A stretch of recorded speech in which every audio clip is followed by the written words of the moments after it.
Bonjour, class. We have been working on past tense, obviously, and today we're going to go into some irregular verbs with past tense or passé composé.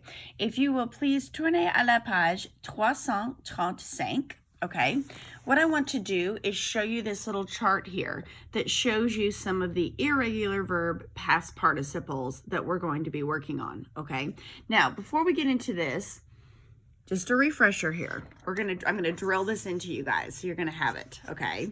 When you are forming the past tense, you need to have a subject, avoir in present tense, which here's our avoir conjugated in present tense, and then a past participle. So what we have been working on is regular past participles, okay? So remember, regular past participles for ER verbs, you drop the R and you add an accent. Regular past participles for IR verbs, you drop the R. And regular past participles for RE verbs, you drop the RE and add a U. Okay, those are all regular ER, IR, and RE verbs. Okay, so these right here on page 335 are irregular past participles, but you're still forming past tense the exact same way. Subject, avoir in present tense, and then one of these past participles, okay?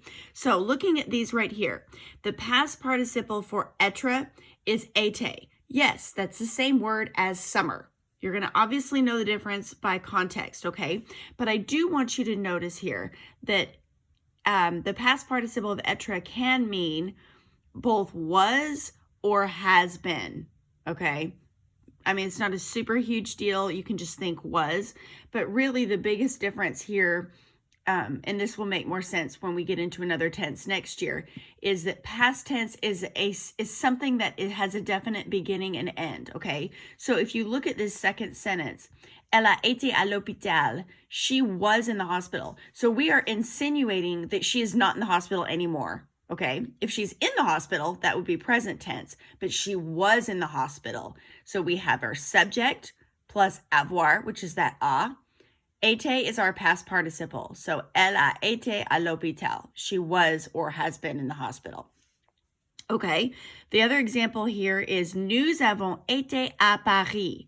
So we're saying we were in Paris. Obviously not in Paris anymore, but we were there, okay? Next irregular past participle is avoir. If you want to say avoir in the past tense, this little past participle is pronounced eu, okay? If you look at our sentence example, Monsieur Lambert a eu un accident, okay? So we're saying Mr. Lambert had an accident, okay? So it's over, it's in the past. He had an accident. All right, faire. Faire is pretty common. I would say these first two are actually not as common because usually those are done in a different tense, but that's how you form them. Faire is a lot more common. So if we're talking about something you did, we do that all the time. What did you do last weekend? What did you do yesterday? The past participle of faire is fait, okay? So if you look at this sentence here, qu'est-ce que, what, tu as fait hier? What did you do yesterday? So we have our subject is tu, avoir in the present tense, and then our past participle, and then hier means yesterday. So what did you do yesterday? Okay. Mettre. Mettre means to take. I'm not sure we've done a whole lot with the verb mettre, but if you want to say took, the past participle of mettre is mis. Okay. M-I-S is pronounced mis. Nous avons mis des jeans. Okay, so we put on pants or jeans. Voir, to see, past tense would be saw. So our example is j'ai vu un bon film. I saw a good film. Okay, so again, our pronunciation, été, eu, fait, mis, and vu. Okay, now for your, for your homework today, you're going to do exercise number 9. Now, if you look at the example here, I'm not going to have you do the entire conversation, okay? If you look at the example with a little arrow, it says Fabrice est content. So Fabrice, which is a male name, is happy.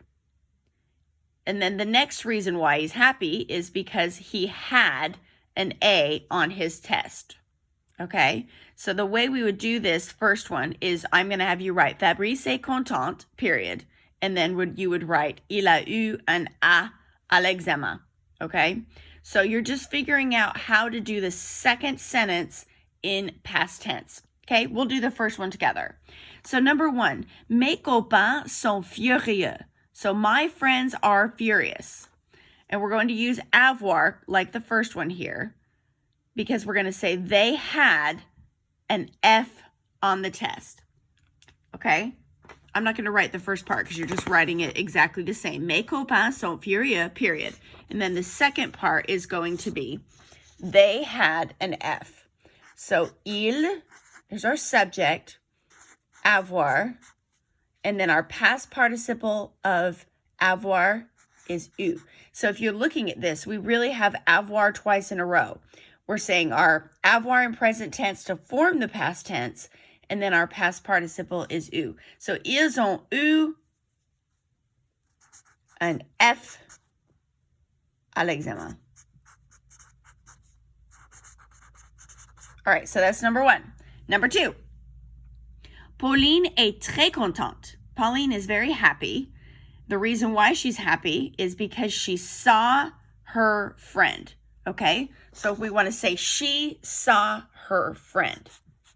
Elle a vu son copain. Okay, so you're going to just write the first sentence out, and then the second sentence is what you're putting in past tense, okay? So it tells you the verb you're using here. You know, you see avoir, voir, faire, but you're not writing out faire, okay? Remember, you've got to use your subject plus avoir in the present tense, and then the verb that is written out here, you are putting as a past participle, which is found in this chart above, okay? I'm hoping this is making sense. Please let me know if you have any questions, and I hope you all have a très, très bonne journée. Au revoir!